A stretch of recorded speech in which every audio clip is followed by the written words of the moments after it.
जय Siya Ram. Astro Gita channel में आपका स्वागत है। आज हम लोग सिंह लग्न के बारे में बात करेंगे।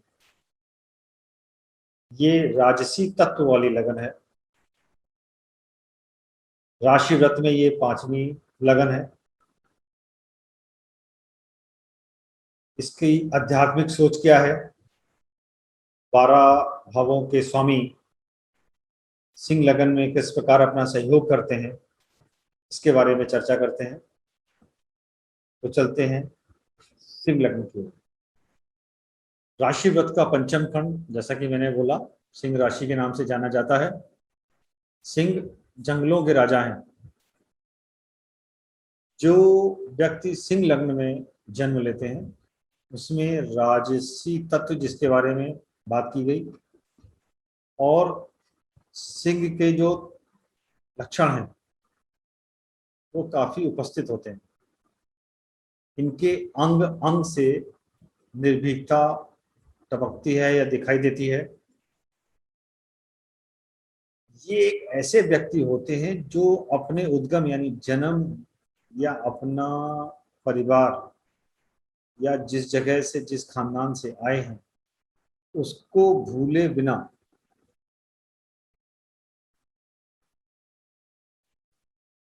अपनी जिंदगी की सारी शक्ति नई दिशाओं को ढूंढने में, वहाँ उन्हें जो लोग मिलते हैं, जो परंपराएं मिलती हैं, जो ज्ञान मिलता है, उसके नए अर्थ को निकालने में व्यस्त होते हैं। ये अपनी संतान को अपने अधीन रखने की कोशिश में लगे रहते हैं और एक आदर्श पिता बनने की चेष्टा भी करते हैं। ये शक्तिशाली भी व्यक्ति की पर्सनालिटी हो सकते हैं, तानाशाह, शासक, सुयोग प्रबंधक, दूरदृष्टि, ये इनकी कुछ अलग अलग विशेषताएं हैं। हर सिंह लगन के जातक में सारी चीज नहीं मिलेंगी। उसके लिए जो कुंडली में 9 ग्रह कहाँ बैठे हैं, किस प्रकार बैठे हैं, वो ऊंचाई और नीचाई की तरफ ले जाएंगे। पर एक जो संभावनाएं हैं एक व्यक्तित्व में, वो सारी इसमें दिखती हैं। कभी कभी ये अत्यधिक स्वार्थी और आत्म केंद्रीय भी हो जाते हैं। इनकी जो स्वाभाविक वृत्ति है वो अपने अलावा किसी और को ना मानने वाली है। अब 12 भाव किस प्रकार इसमें सहयोग करते हैं उसकी चर्चा करते हैं। ये थी आध्यात्मिक चर्चा। पंचम भाव अचर राशि, मतलब अपनी ही बात पे अड़े, जो हम कह रहे हैं वही सही, जो हम कर रहे हैं वही सही। अग्नि तत्व,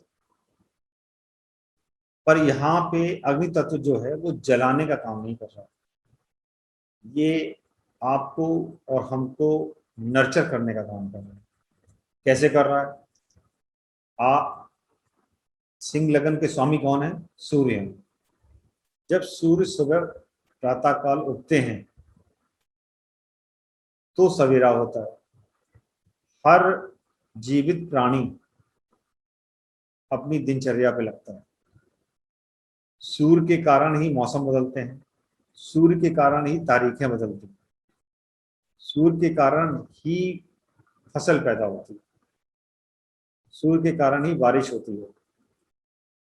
तो यहाँ पर सूर्य जो है एक पालक की भूमिका में है। तो ये राजा जो है ये भी एक पालक की भूमिका में है। तो अग्नि तत्व का जो दूसरा स्वरूप आप देख रहे हैं सिंह लगन में, वो पालक का है। पहला था गैर नियंत्रित ऊर्जा, जिसपे कोई कंट्रोल नहीं है। यहां पर ये बात नहीं आती। यहां पर अनुशासन है। एक निश्चित समय, ये रोज 1 डिग्री तय करते हैं। 360 डिग्री का एक साल है, तो रोज ये 1 डिग्री तय करते हैं। ये इतने अनुशासित जीवन को जीते हैं। तो ये पालक की भूमिका में। अब दूसरे भाव में इनकी कन्या राशि है, बुध स्वामी है, पृथ्वी तत्व है। अग्नि और पृथ्वी बहुत आपस में सम नहीं है। तो भाषा शैली पे राजा का पूरा कमांड नहीं होता है, और राजा जैसे राजा ठहरा, जो कह दे वही कानून है, जो कह दे वही पसंदगी है लोगों की। तो वो यहाँ दिखती है। पर यही बुध कन्या लग्न का अगर अच्छे भाव में बैठा है तो एक सुयोग्य राजा की भूमिका अपनी देता है। जो भी बातचीत होगी वो गहराई वाली होगी। आपने भी बहुत से शासक देखे होंगे, बहुत मुख्यमंत्री प्रधानमंत्री देखे होंगे, तो आप उनकी अपनी अपनी अलग अलग शैली है। तो यहाँ पर आपको इस भाव के कारण एक अलग अलग शैली, बोलने का तरीका दिखाई देता है। तृतीय भाव वायु तत्व की राशि, यहाँ पृथ्वी तत्व, दोनों आपस में सम। वायु तत्व बौद्धिक राशि है, यानी जातक जातक का जो कर्म है उसमें बौद्धिक स्तर पाया जा सकता है।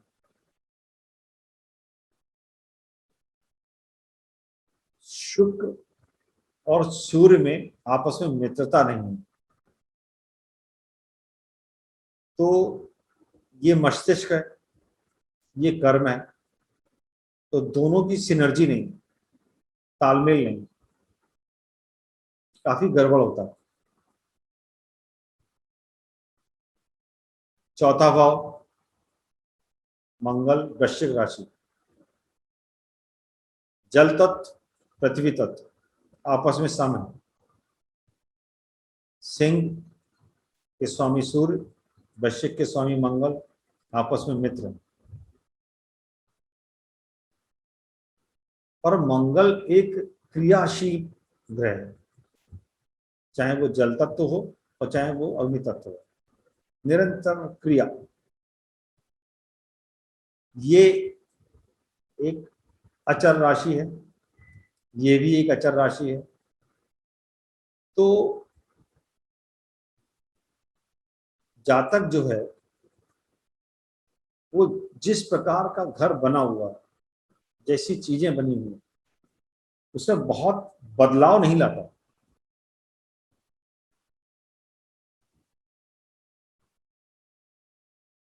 बहुत एनर्जी भरी चीजें यहाँ आपको नहीं दिखेंगी, क्योंकि जल तत्व है।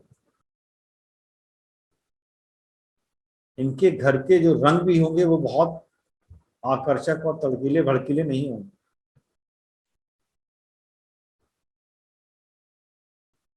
ये सुख भाव है, माता का भाव है। तो माता भी सिंह लगन जातकों में उनका स्वभाव थोड़ा तेज वाला होगा। पर चूंकि ये मोक्ष त्रिकोण की दूसरी राशि है, ज्ञान वाली राशि भी है, तो माँ यहाँ पर एक शिक्षक का अच्छा रोल अदा करती है। अचर राशि है तो बहुत ज्यादा व्हीकल्स या वाहनों की, कार मोटरसाइकिल की तमन्नाएं नहीं होती हैं,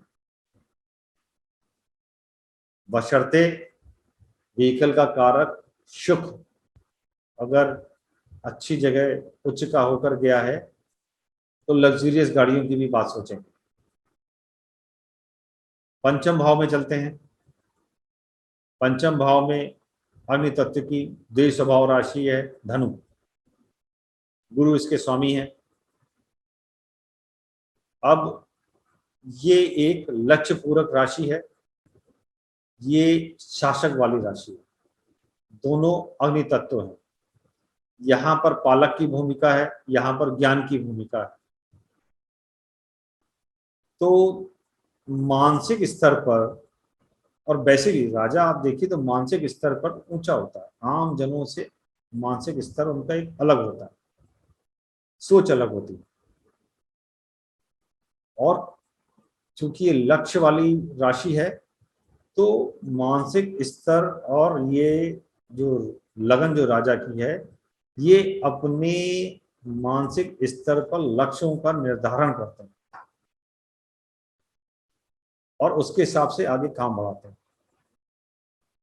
पराक्रम में चूंकि ये बौद्धिक राशि है, तो मानसिक स्तर पर बहुत तेज है। शुक्र है तो शारीरिक स्तर पर कम है, राजा काम नहीं करता। राजा दिशा निर्देश देता है, उसको सपोर्ट करती है ये राशि, जो आपकी तार्किक बुद्धि। गुरु स्वामी दोनों आपस में मित्र हैं। अब छठवें भाव में आते हैं, यहाँ मकर राशि है, पृथ्वी तत्व है, चर राशि है।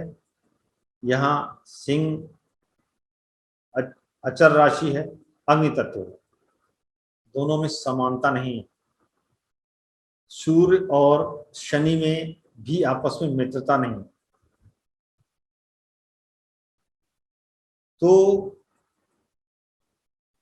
और ये शत्रुओं का भाव है, तो राजा को हमेशा शत्रुओं से भय रहता है। और चूंकि यहाँ पे शनि होने के कारण, शनि एक आवरण है, तो राजा को बहुत सतर्क रहना पड़ता है। चूंकि ये पृथ्वी तत्व की राशि है, तो जो रोग भी होंगे वो पृथ्वी तत्व से मिले जुले होंगे। ये चर राशि है, तो रोगों का आना जाना भी होगा। ये बंजर राशि है, रेगिस्तान, युद्ध स्थल इसके प्रतीक हैं। तो और शनि, शनि यहां पर कारक है।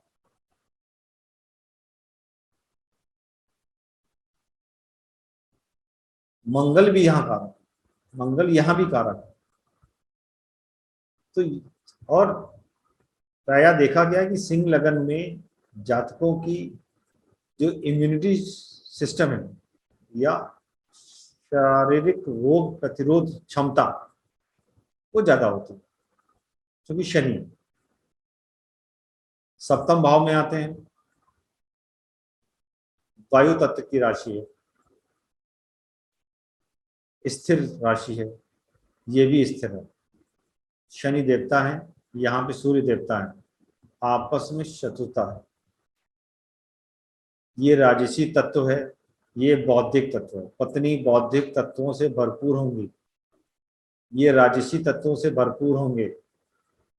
राजसी तत्व और बौद्धिक तत्व साथ साथ नहीं चलते हैं, तो पारिवारिक वातावरण में दिक्कत होगी।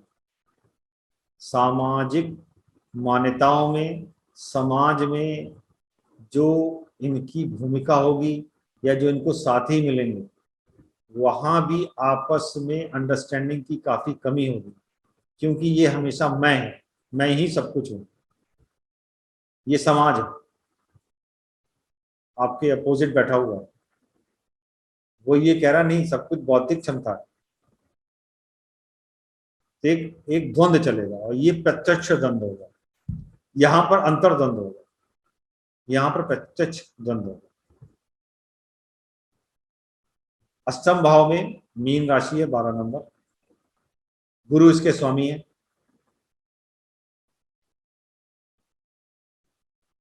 मोक्ष त्रिकोण त्रिकोण की सबसे ऊपर की राशि मानी जाती है। ये भी गुप्त ज्ञान की जगह है। ये आपके अचानक हुए कार्यों का भी सूचक है भाव। तो राजा को अक्सर राज करते हुए अचानक हुई घटनाओं का सामना करना पड़ता है। सिंह लगन के जातकों के साथ भी ये बात है, पर चूंकि ये गुरु की राशि है, ज्ञान की राशि है, तो जो अचानक हुई घटनाएं होंगी उसमें भी एक इनका मानसिक कर्म होगा, शारीरिक कर्म नहीं लगा होगा। अगर खराब घटना है तो भी मानसिक तत्व की भूमिका ज्यादा होगी, अगर अच्छी घटना है तो भी मानसिक तत्व की भूमिका ज्यादा होगी, क्योंकि गुरु है। अष्टम भाव के काम तो होके ही रहेंगे, पर गुरु के कारण, यहाँ पर ज्ञान के कारण बौद्धिकता थोड़ी हो सकती है। मोक्ष त्रिकोण त्रिकोण का भी एक कंट्रीब्यूशन आता है।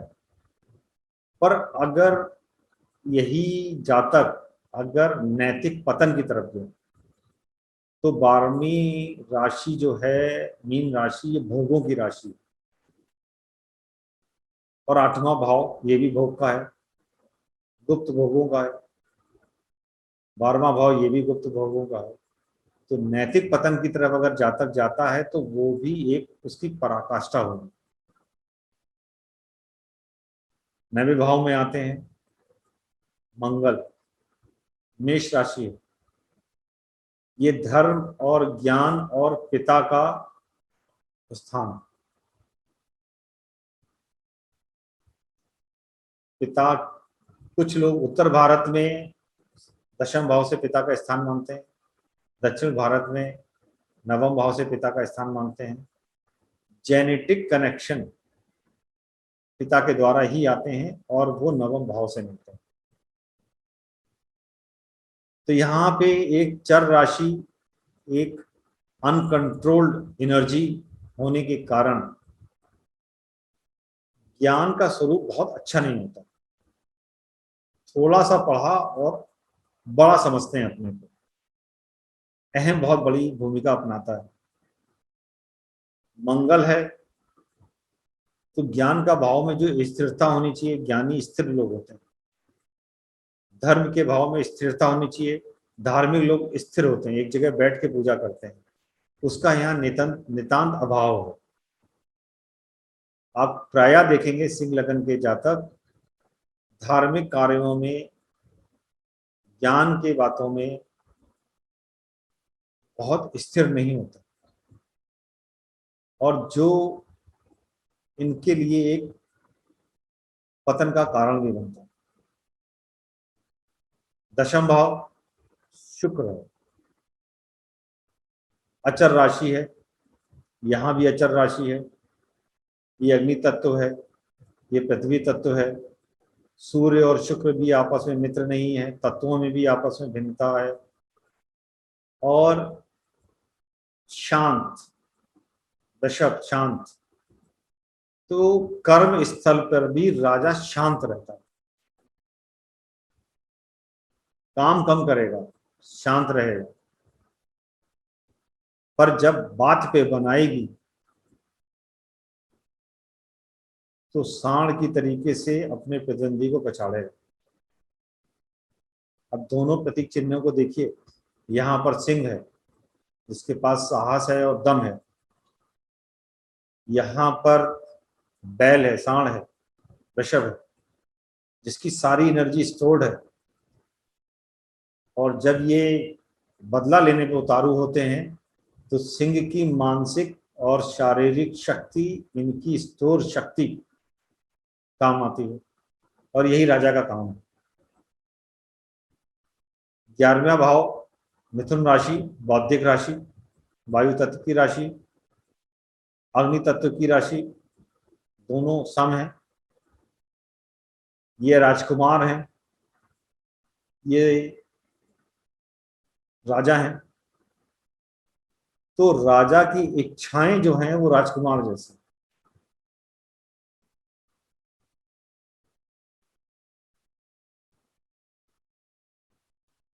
12वां भाव चंद्र राशि है, चंद्रमा इसके मालिक हैं। राशि कर्क है, माफ करिएगा। जल तत्व, अग्नि तत्व आपस में मित्रता नहीं है। चंद्र और सूर्य, राजा और रानी, पर भाव 12वां है। तो सिंह लगन के जातकों के लिए मानसिक स्तर पर चूंकि चंद्रमा 12वें भाव में बैठा है तो इनको मानसिक शांति नहीं मिलती। चंद्रमा माँ का भी कारक है, यहां पर दिग्बली होता है, मालिक यहां का हो गया। तो सिंह लगन के जातकों को अपनी मां से भी मानसिक शांति नहीं मिलती।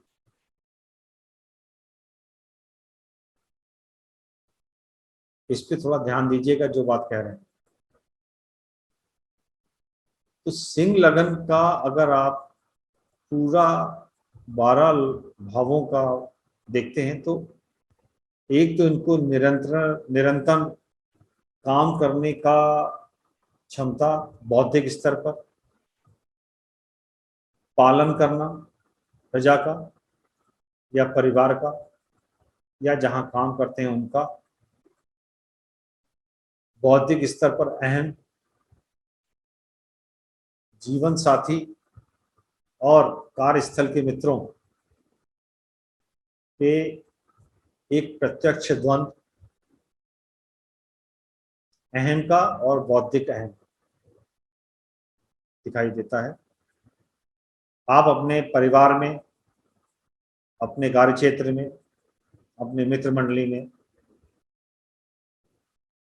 गौर से देखें तो आपको कई पर्सनालिटी सिंह लगन की मिलेंगी। आशा करते हैं कि आपको ये वीडियो पसंद आया होगा, कुछ नई जानकारियां मिली होगी। अगले वीडियो में हम लोग कन्या लगन के साथ उपस्थित होंगे। जय श्री राम।